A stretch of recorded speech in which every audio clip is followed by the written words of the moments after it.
Thank you for joining us for live paranormal radio. From the paranormal to the unexplained, it all happens here. It all happens here. Looking to enhance your radio experience? Participate in our live video chat 24/7 with our live paranormal radio show hosts and other like-minded people. Live. Paranormal.com, the only interactive social chat room supported by Full Interaction Media. Stop by now and join the fun. Stop by now and join the fun. Well, hello, everybody. I guess I've just given up on doing our, Hour of Enlightenment Erik intro, but I'll have to get to the producer about that. Anyway, who cares? Welcome to our show, everyone. And for those of you who don't already know, Spirit Guide Erik Medhus, he's my 20-year-old sweetie, my baby, who unfortunately died a few years ago, and now as a spirit guide, he's helping people all over the place. And, it's hard to navigate the human experience, but he's there helping you. And if you need him, all you have to do is call on him. So this radio show really is intended to spread that wisdom even further. And we've got the help of our wonderful spirit translator, the principal channeling Erik medium, Kim Babcock. So, Kim, introduce yourself and tell us what you got going on. I know you have something going on in Sedona, Chicago, etc., but the floor is yours, girl. Thank you. That's right, guys. I'm one of many of the mediums that channel Erik. You guys know there's tons of them out there on channelingericmediums.com. We have, from the beginning of this year, we decided to do a multi-city tour to bring some Erikness your way. So these weekends are full of workshops to teach you your own personal spiritual development and opportunities to ask Erik your questions through gallery-style readings. So come and join us at one of these events. There's still spaces available. Here in just a couple weeks, we have the Chicago event coming up. Then after that, we have we have Oahu coming up, and then Sedona, and then Austin and San Diego, Orlando. So check it out, guys. You can find the information, the dates, the itineraries on my website at kimbabcock.net. You can also find some information about these cities and events, locations, venues, all that good stuff at channelingerik.com. And again, channelingericmediums.com up on the tour page. So find us out on the road, guys. I promise you won't be disappointed. Erik never leaves you hanging high and dry, that's for sure. You guys can find information about events. All the people who have gone to these events come out saying, life-changing, life-changing, life-changing. And what's better than that? Seriously. That's right. So many people. It's funny because when we were in New York, there was actually some people that came to the event that didn't realize they were neighbors and lovers of the Channeling Erik blog. So, they had no idea that they'd lived literally on the same road, and now they're lifelong friends. Wow. They'll spend time together and have that one significant thing in common, that they're both lovers of spirituality and the Channeling Erik blog. So it's pretty cool to see that happen. But yeah, check out some more information about my services at kimbabcock.net. Send me an email, guys, if you have questions. If you have suggestions for topics for this show, we want to hear your voices too, so don't hesitate to send those in. Hopefully you guys are ready for tonight's show, because I know Erik is. He's feeling pretty ornery, I would assume, by the way he's acting. He's offering up a little dirty dancing for you guys listening. So you can just go ahead and use your imagination for that. No. So he's stomping at the bit, as we say in Texas. Hi, Erik, I love you. He says, what's up, Mom? He says, I love you too. Nothing. I love you too. But listen, I know, here's what Kim translated from you for the topic for today's show. Mom, I want to talk about greed. People don't even recognize many forms of greed. Imposing their beliefs upon others as, quote-unquote, the right way is egocentric greed. Greed is wanting others to agree with you instead of accepting what is. Believing your thought processes or ideas are right, in quotes, is the embodiment of greed. The unwillingness, Mom, to allow change is also a form of greed based on fear and control. So take it away, Erik, and then we'll take callers. Yes. He gets a real deep voice, and he goes, yes, yes, yes. He's like, this is what I want to talk about, people. He says, because if I can see you, he says, I'm gonna hit you with a new perspective tonight, and we're going to talk about greed. He says, and if you can keep your heart open and your mind open enough to just go with me in this conversation and hear me out, he says, maybe you can see someone else from a new perspective, or maybe you can change your own perspective to enrich your own life. So let's go, he says. He's so funny. So what is greed? Greed isn't just wanting things for yourself. That's the old greed as we used to know it.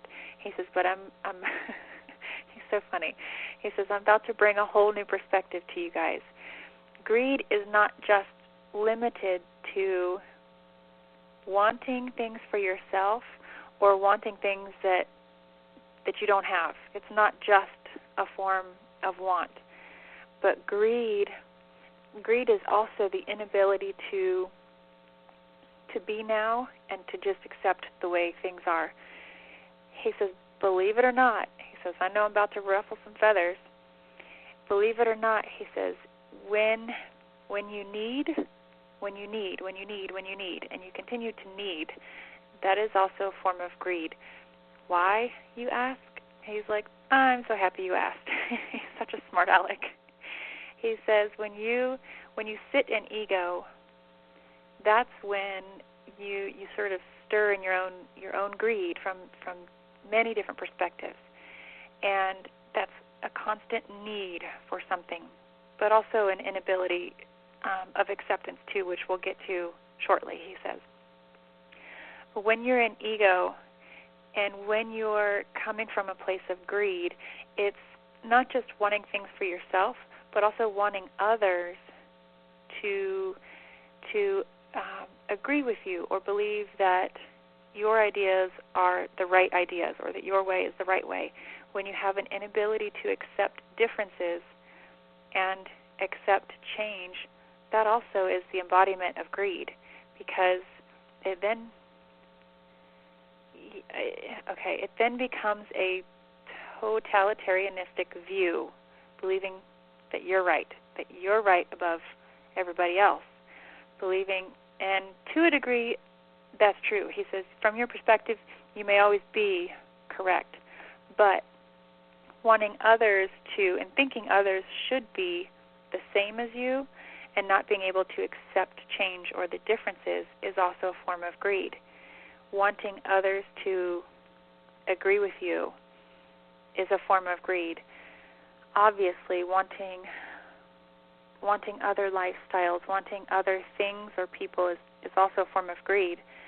But more so, I want you to see and understand that when you keep yourself locked in, he says, when you keep yourself locked in your own misery by resisting change, that's also greed.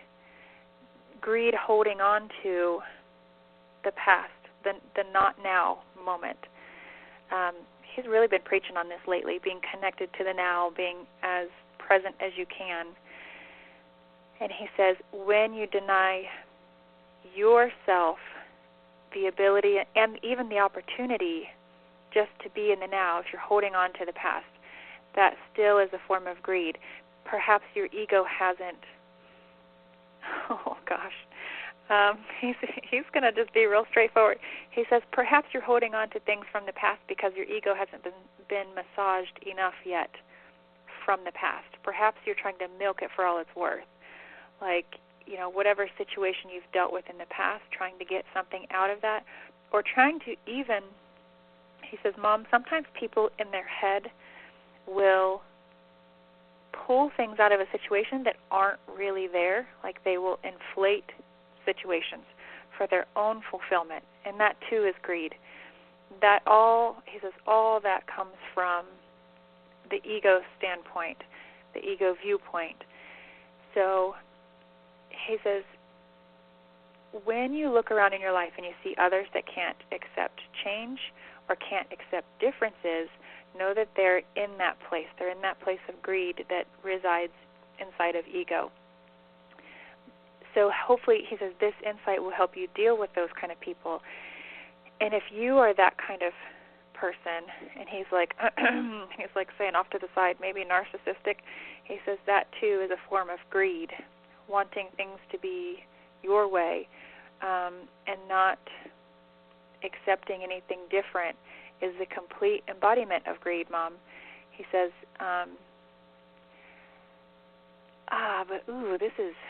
he's getting real strong with his words here. He says people become addicts to their own greed. They become addicted to their needs, and it's not even a need anymore. It's a form of greed that can be debilitating. So I said, well, what do you mean, like addicted to their needs or their greed? He says, well, if it doesn't become fulfilled, then their life revolves around it. Then they really bring on like tunnel vision over themselves, so they really can't open up and experience life the way it should be experienced, in the most open manner possible, in the most present manner possible. You really pull like this shell over your head, and you obstruct your own views because you're addicted to your own areas of greed. He says greed also is the need for attention. Greed also is, he says, egocentric in the way that, this is interesting. He says believing in yourself, that yourself is right. Okay, so he's showing me, he's using image to talk over like a hierarchy, like believing that you're right over somebody else. Like you might have opinions and viewpoints, and so does your spouse, but you think, well, yours is just better. That too is a form of greed that is associated with ego. When you can truly step away from that, you even become unbiased to, believe it or not, your own opinions. Like you become unbiased completely, and you don't even have the need to throw in an opinion, because that too is greed. And he stopped and like crossed his eyes at me, and he's like, is that twisted enough for you? He goes, do you follow me? So hopefully you guys are following. And now with the presidential elections coming on, everybody has their strong opinions about the issue. Horrible candidates, and so there's a lot of ego that's going on right now, raising its ugly head, unfortunately. That's right. He says, that's right, Mom. And it all comes from greed. He says, Greed lives in ego. Greed is housed by ego. And greed wants for itself. Greed believes that. So how do we become ungreedy, Erik? He says, he raises his finger. He's such a sarcastic little turd tonight. He's like, he's acting like a scientist. Like he has this weird hat on, and then he has glasses on, and he says, I'm glad you asked. And he like tipped his, like he's looking out of the top of his glasses. I don't know, real Einstein looking. But in order, he says, it's very simple, Mom. If you want to step away from greed, lose the ego, lose the sense of hierarchy, lose the sense of I need to be biased this way or that way. He says, I know, you guys all have your opinions about, a lifestyle or a political party or whatever it may be. But when you truly separate from all of that and completely align with accepting what is, then that's an easier way. It's acceptance, Mom. He says acceptance. That's the best way to deal with greed, especially when you see it in somebody else. That's easier said than done. Easier said than done. It is, because you have those people in your life that, I'm like, oh, man, they're ego-stricken. They don't even see it. They're not even awakened to it. And through that, they're very greedy. They're very needy for attention, or even addicted to their situation. And he says, as long as you can identify it and see it when it's happening, then you can also take responsibility for your own actions to separate from it, to distance yourself from it. So he says it's becoming, just like it is, rather, connecting to your higher self. It is operating in your highest self. Your highest self doesn't need to have opinions. Your highest self doesn't need to have... to be right. It doesn't need to be right. Yeah, it doesn't need to have association with political parties or anything. Your higher self just accepts what is. So he says, and your higher self doesn't need to be massaged constantly like your ego. So ego constantly needs life. So it has to be fulfilled constantly. Your higher self exists in love, which is pure energy, Mom. It's continually fulfilled. So if you can at least acknowledge and identify when it's happening, then it's up to you to take the responsibility to make the changes. He says, allow change, accept change, and you'll be less aligned with greed. That ego sounds like it's really high maintenance, lots of work. I don't have time for that. Yeah, no kidding, exactly. It's just like, you know how people like exhale on their fingernails and then like rub it on their shoulder like they're too cool? That's what he did for some reason. Oh. So Erik, is there anything else you want to say before we take callers? He says, yeah, Mom. He says, I do want to say, have compassion when you see people that are stuck in that process, in that thought process, in that lifestyle.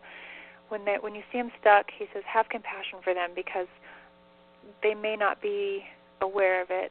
And it's so easy to get pissed off and, to walk away, to dump someone, to leave someone, whatever, because you're irritated with their greediness or whatever. But instead of turning away, have compassion for them. Maybe help them see new viewpoints. It's so hard. It's so hard because they are so annoying. People who think they're always right and try to proselytize and make you agree with them. It's very difficult. So how do we demonstrate compassion to them? He says, first of all, by a lot of people have to be able to let go of the need to compete. And compete doesn't even mean like, yeah, but I'm right too. He says, by compete, I mean like react. They need to react and say, oh, but wait, let me share this, let me share that. He says, just accept them for how they are. And when you don't react to their, maybe narcissistic behavior, it'll transmute it through love rather than giving fuel to the fire, he says. He says, transmute, don't transmit. He says that all the time. It's one of the things that helps me a lot is just saying, let people be who they are. And I guess that holds true in this case, too. Yeah, because he says, that's right, Mom, if you need to change them, then you're acting in ego, too. You've just become them, he says. Touché. Well, that's awesome, Erik. Are you ready to take on callers? Oh, he says, you're awesome, Mom. Let's do it. Let's take on callers. I said you're awesome sauce. I can't believe I did that. That is just yes. No, you know what, Elisa? Right before we came on the air, he started dancing and he put his hands up behind his head and he's like shaking his hips and he's like, check me out, I'm awesome sauce. And I was like, oh my God, did you just do that? I'm channeling my son. There we go. That's so funny that you said that. Let's take somebody from an international caller because they can't be on forever. So we have somebody from overseas. Hi, how are you doing? And welcome to the show. Hi, Lisa. Hi, Kim. Hi, Erik. Hey. Hiya, it's Nikki here from Edinburgh. Hey. I hope you can understand me okay. Thank you. I'm actually phoning to ask a couple of things. One of them is regards my teenage son. Basically, he's has a lot of health issues, and a bit like Erik, really, he doesn't really know how to socialise properly. Obviously, when Erik was on the earthly side, I know he's not like that now. But he was. Yeah, I think when a child has a lot of difficulties with illness, it actually affects them more than the parents realise. It kind of affected my son in a way that it caused depression and a bit of agoraphobia. And like I say, he's 16 now. But I had asked Erik to come and help support us in December. Now, this is one of the questions I'd like to ask him. Has Erik been in my son's room and creating, what are they called? Orbs. Okay. There's a lot coming through here from Erik about your son. He just smiles whenever he needs to answer a yes. He just smiles really big. So if you're catching orbs and you think it's him being responsible when you ask him if it's him, he just smiles really big. So it's his way of responding and saying yes. But also, there's some things that he wants to offer for your son, just some guidance. First of all, for you to know, he makes me feel like your son very heavily lives in fear. So it seems like he's very, very fearful. It seems like it's very severe, like very, very low self-confidence and self-assurance, like the ability to reassure himself and even like redirect his own thoughts and his own feelings. So it seems like if he gets stuck in a thought pattern or, processing certain feelings, it seems like he has a really strong inability to redirect that or to even like calm himself or pacify himself. Also, totally, you're totally right. Yep.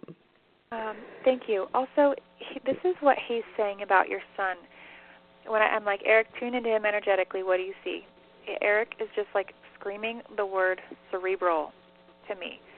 So it seems like all of your son's energy is in the headspace. Like there's so much energy up in the headspace. Now, what he means by this, like why he would point this out, is for one, when there is so much accumulation of energy in one space, obviously it's an imbalance for the rest of the body. But more so, I feel like what's happening, if you don't already see, I feel like what will happen is seeing issues of like ADHD, bipolar issues, probably anxiety and depression as well, because with so much energy up in the headspace, it's really hard to not feel like you're constantly being attacked, he says. Yes, yes. And it's the attack, though. Erik says this is, and excuse the language, but this is Erik. He says this is what's so fucked up about it, is you feel attacked by your own thoughts. But even in that, he can't even be his own saving grace. Like he can't even say, okay, wait, these thoughts are ridiculous. I'm going to stop and think about something else. It seems like he really becomes consumed and has a hard time pulling himself out. So in order to help him deal with that, Erik says if he would be open to possibly seeing like an energy healer, like a shaman or something, that's going to help pull some of the energy, the help dispel some extra energy, I guess it would be, to other areas. He keeps showing like pulling energy down throughout the rest of his body so that there's more of a balance.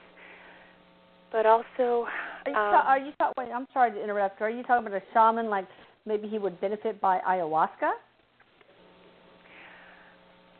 He said yes. He said yes to you. He said yes, Mom. What would that do? And he says, well, it's going to help, first of all, rid of stagnancy. It's going to help rid of old stagnant energy. That he says, Mom, sometimes when you harbor and you house old stagnant thoughts, energy that are connected to the past or whatever, because he lives so much in fear, something like ayahuasca or seeing a shaman would help cleanse out some of that negative energy, that lower vibrational frequencies that he is housing. And Erik says after housing it for so long, it just begins to snowball. It just gets stronger. Because, again, Mom, he says, you know that the more we try to avoid something, the more present it is in our life. If we resist it, it's going to persist. And I feel like that's very much his case. That when Erik, tries are you his guide? Erik, are you one of his guides? He says, yeah, Mom. He says, I know this kid very well. He says he's just like me. He went through a lot of the same shit that I went through, just constantly second-guessing self, fearing. What is that? Like the need for instant gratification. He's like, Erik is like snapping his fingers.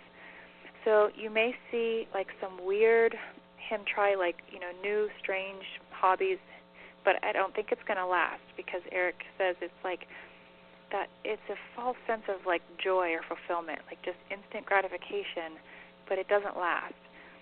That was you, Erik. That was definitely you. Yeah, it's very short term. Yeah. What can we do for him? What can he do to get through this?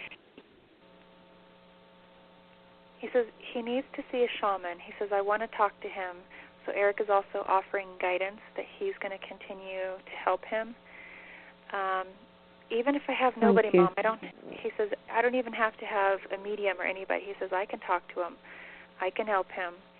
And then also, if he would be open to, like, going to counseling, because what he needs is new thought process, Mom. He needs new directives, new ways to think. But he's not going to be capable of achieving that by himself. But you see, this is the problem. He has been under a psychiatrist for 9 years, and he has recently told them that he was suffering from a lot of anger. And their reply was, well, we're discharging you now, so you're on your own, basically. Yeah. No. So, and he's just turned 16, so at the moment we're still under the sick children's hospital before we do a transition to the adult hospital. So I don't know if maybe we could talk to the doctor and see if we could maybe get a referral for a counsellor. It might be an idea. Yeah, because Erik is still saying that he's not ready to be done. He keeps showing him talking to a counselor, so even if it's finding somebody new or counseling through different types of therapies, different genres even, I don't know what the heck that means, but he just said different methods. Yeah, exactly. But he still needs outside directives because it seems like he's very seems like he's in a very fragile state, I almost want to say like combative state, like very reactive. So it just seems like Erik says he still really needs outside guidance because, outside guidance that's going to teach him how to be like self-directed, self-reliant, and tactics to help him take control over his thought process because it's all, Erik says, all of his suffering is in his head, it's in his thoughts. And when you don't have control over the mind, that becomes your worst enemy. Yeah. Well, I really appreciate that. Wish you would be willing to talk to Erik. They could be buds and just talk through this stuff. But I don't know how open your son is. Like most he's very quiet. He's very, very quiet, Lisa. He doesn't talk to many people. He doesn't trust people. Yeah. So this is why we have that problem. Yeah. Maybe he'll trust Erik. Who knows? Maybe he'll give it a try. But that's up to him. So it's up to him. Yeah. Erik is also, he keeps like whispering past life.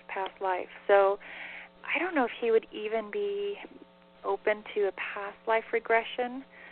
But I think a lot of what he's carrying and dealing with is old emotions and old energy, basically from a past life. I feel like he's got this sense of like split consciousness that still a lot of him is connected to something he went through in a past life. So it's really? Yeah, it's just a suggestion on his part, but he says if you'd be open to trying a few past life sessions, past life regressions to help navigate to like the root of what he's going through so that he can release it and heal those parts of him. Oh, that's brilliant. That's something to start with, and I have hope. If he goes to a shaman, do as well. I do. Maybe take a little side trip to Peru and try some ayahuasca. I don't know. I would be too afraid to do that. I would really be too afraid, personally speaking. But I trust Erik, and just seeing if you'd be willing to talk to Erik, and knowing that Erik is the guy. Fingers crossed, Lisa. Pardon me? I'm saying fingers crossed. Hopefully he will. Fingers crossed. Well, we love you, and we're praying for you, sweetie. Right. Thank you very much for taking my call. I know how you feel because I've been in that space as a mother. Yeah, it's difficult. It's very difficult. But thank you very much. Really appreciate it. Sure, sweetie. Thank you for calling in. Okay, bye. Bye-bye. I understand how hard it is because it was so hard to be a mother to Erik. Oh, it was just so miserable, and it got to be where my whole relationship with him was, how can I fix you? He became a problem to be fixed. I just wanted to make him happy so much. All right, we'll take a caller from the 210 area code. Hi there, how are you? Hello? Hi, how are you? I'm good. How are you? Great. What is your name and what have you got for Erik? Oh, my name is Jenny. And hi, Alicia. Hi, Cam. Hi, Erik. Hi, Jenny. Hello there. Hi. I had a question. We're actually moving, and my son is starting a new school, so I just wondered if Erik had any advice for him. He's really good with making friends, but he's also nervous about it. So I just was wondering if he had any advice for my son. Ooh, this is I didn't see it going this way, but this is good advice, I guess. Erik does not hesitate to call people out. Trust me. And he says to remind you that you're the leader, and your children will follow. So remember, if you give him any reason to think that he should be nervous, he will be nervous. So remember, Erik is saying if you're nervous, he's going to pick up on that. He's going to feel that. He's going to know it, and that he's going to become nervous. Children are taught these sorts of behaviors. Children are way more accepting than we are. And then he goes way more accepting. They're much more mindful. They're much more resilient. Trust me, he says. He says, but when we start to throw out these crazy emotions like, oh shit, I'm nervous for my kid, he says, or oh my gosh, they can feel that, and then they may not know where it comes from. They may not know it comes from mom and dad, or mom and dad's nervous that I'm going to adapt, okay, but they can pick up on it, they can feel it, and then they can begin to embody it. So be careful on what you put out and your family, because I think Erik says he's going to do a lot better than you anticipate to this adjustment. Right. He says your son has a very soft heart, like a very kind heart, so I feel like he's going to be able to, before even making friends, I feel like he's going to be able to settle in and feel content. Like it seems like he's content with getting to know people and content with observing brand new people. So Erik says just be careful, be mindful of what you put out there energetically, because he'll pick up on that and feel it. So you have to go about saying, hey, go out and play, you'll be fine. That sort of attitude. You have to display this confidence that everything's going to be okay. You're going to make friends. It's going to be awesome. Go for it. Yep.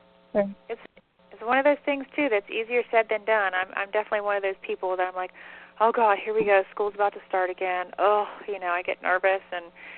But I'm like, I got to quit that because I know that they can pick up on that and feel that, and then they get nervous. And especially my son, he gets anxiety like crazy sometimes. And I know that it's because I can put that out there, and he's very empathic. He can feel that. So, and kids are much more intuitive than we are. So they're going to feel it. So be very mindful of the way you guys are, kind of setting the stage for everything. Okay, and then just one more quick. Oh, go ahead. Go ahead. Oh, no, I was just quick question. If my higher self had any advice for me at all, I've never done that before. I've heard callers do that, but I was just curious if Erik could do that for me. So. Yeah. Sure. Very quickly, what came through was to focus on your relationship or a relationship. I don't know if you're married, single, whatever, but focus on that dynamic of your life right now. That's what your higher self is bringing through. I feel like that side of your life needs to be nurtured. It needs to be brought to the forefront and nurtured in every way that you can. So maybe set up a date night or plan on going on a date if you're single, but nurture that side of your life. That sounds awesome. Good idea. I've had date nights every Wednesday since before I can remember. And my husband, who is Mr. Paranoia, would tell the babysitter, the kids can't eat anything but oatmeal because they might choke. So every Wednesday, I had oatmeal for dinner. It was sad. You can still choke on oatmeal, by the way. I'm just saying, okay? But thank you for calling. Thank you. Appreciate it. Thanks for calling. You betcha. Oh, my God, it's thundering like a mad person here. I heard that. Big storm. So sorry about that, guys. Let's take somebody from the 413 area code. 413. Well, I clicked on it. Let's see if it works. There we go. 413 area code. How you doing? And welcome to the show. I'm doing well, thank you. Kim, Erik, Elisa, you're awesome sauce. We love you. There's awesome sauce again. You've been listening.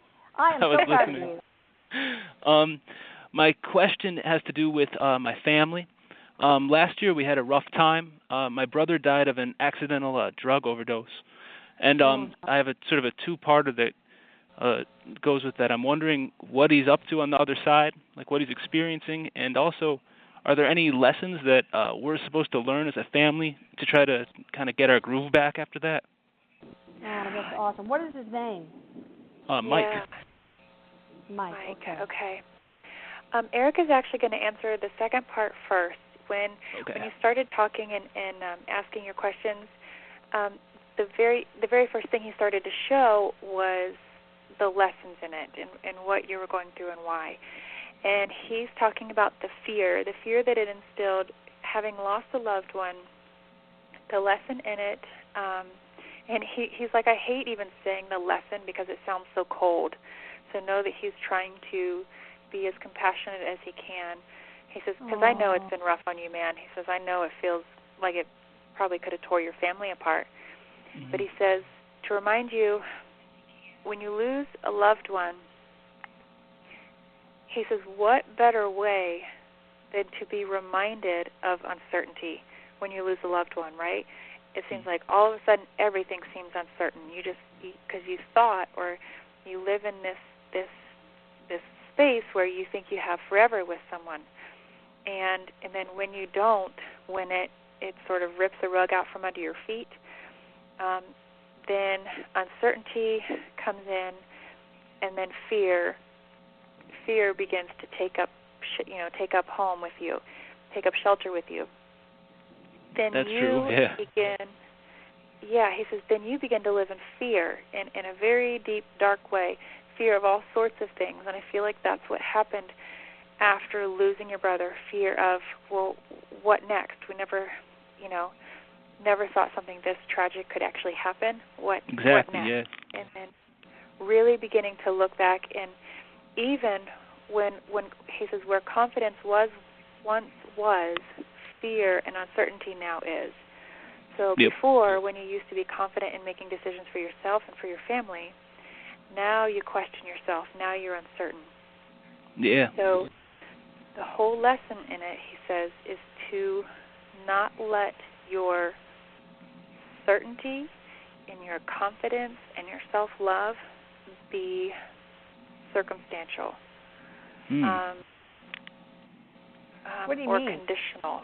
Don't let it be, well, everything is going great in my life right now, so I can love, I can be certain, I can be confident. So don't let your self-love and your ability to be certain and confident, don't let that be conditional. It must be unconditional, he says. That's the lesson. In other words, don't let those things change when you lose a loved one, for example. Yeah. I understand. Is he doing all right over there? Does Erik know him, or can he talk to him? Yeah, absolutely. So he wanted to answer that part of your question first, and then to talk to Mike. He says, man, this is Erik talking. He says, man, he's doing all right. He's doing good. He makes me feel like Mike has a strong head on his shoulders. He makes me feel like he's someone who really knows what he wants, and he's going to work hard to get it no matter what. So Erik says he's a force to reckon with, but he's kind of like laughing and smiling, like he's a strong force to reckon with. Are they buddies? Yeah. There's actually, if you can maybe, listen, if you could maybe email me after the show through my website, there's a couple other things coming through that I would like to share with you, but maybe not so public. Oh, totally. Sure. If that's okay. So just, once the connection's made, it's made, and they're going to hang out and keep passing along the information until it finds its home. But, your brother is offering a lot of information to validate his presence to you and to validate that he's okay. So maybe we could just do a quick session over the phone, email, whatever we can do. But Erik says to know, he says, you've got my back as a blog member, as a friend. So I've got your brother's back. He says, you've got to know that. Oh, thank you. Thank you very much. You made my night. Oh, you bet. I can't wait to hope you find out some good news and you have something healing coming from your emails with Kim. So thank you for calling. Send me an email. Let me know that we connected on the radio show and your brother was coming through. That way I know it's you, and then we'll go from there, okay? Will do. Thank you so much, guys. Bye. Awesome. You're so welcome. Bye. Okay. Wow. Well, man, sometimes they come through with just a flood of information. Oh, gosh, I can imagine. All right, let's talk to somebody from the 434 area code. Hi there. How are you doing? Welcome to the Hour of Enlightenment. Thank you. Hello. Thank you. That sounds like a question, like, thank you. Are you good? I'm just shocked. I'm sorry. My name is Micah. How are you doing? Hi, Micah. What's awesome, up? Micah, how are you? I'm doing well. Actually, Kim, you actually the other day responded to my message. I said, "Blessed be to you." Yes, on Twitter. Sweet. Yeah. Cool. Exactly. Cool. Yeah. I had a question. I wanted to ask I've been going through a lot of changes beginning of this year, and I just wanted to know if my higher self had any advice or any messages for me. Ooh, this one is, absolutely. This one is kind of pertaining back to,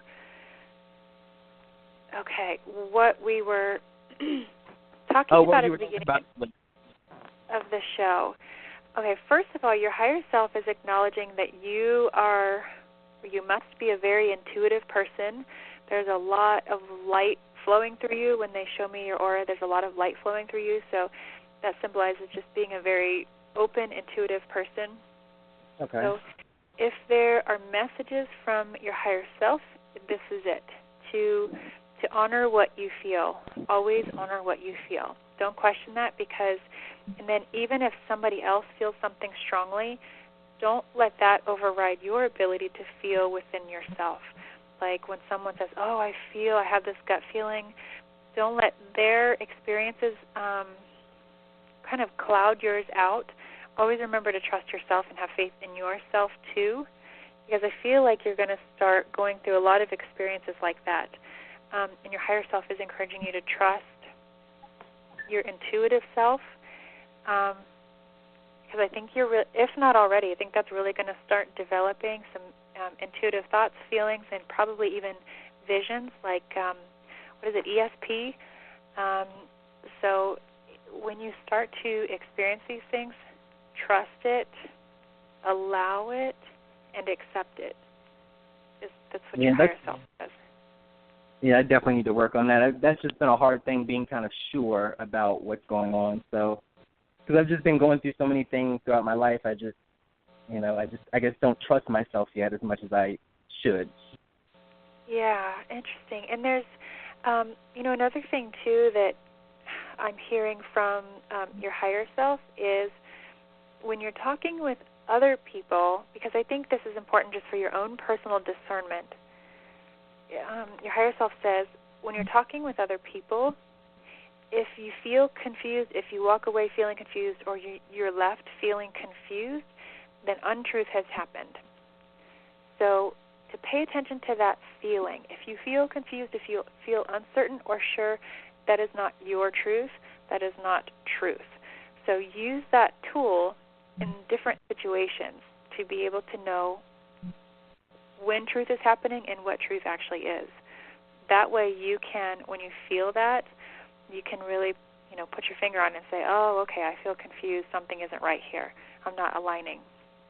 So pay attention to that. And then Erik chimes in and says, sometimes my favorite rule is if you don't know what to do, don't do anything at all.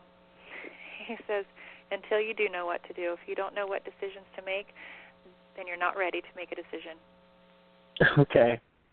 That's awesome. You're welcome. Thanks for calling in, Micah. So nice to hear your voice. It's a pleasure talking to you both.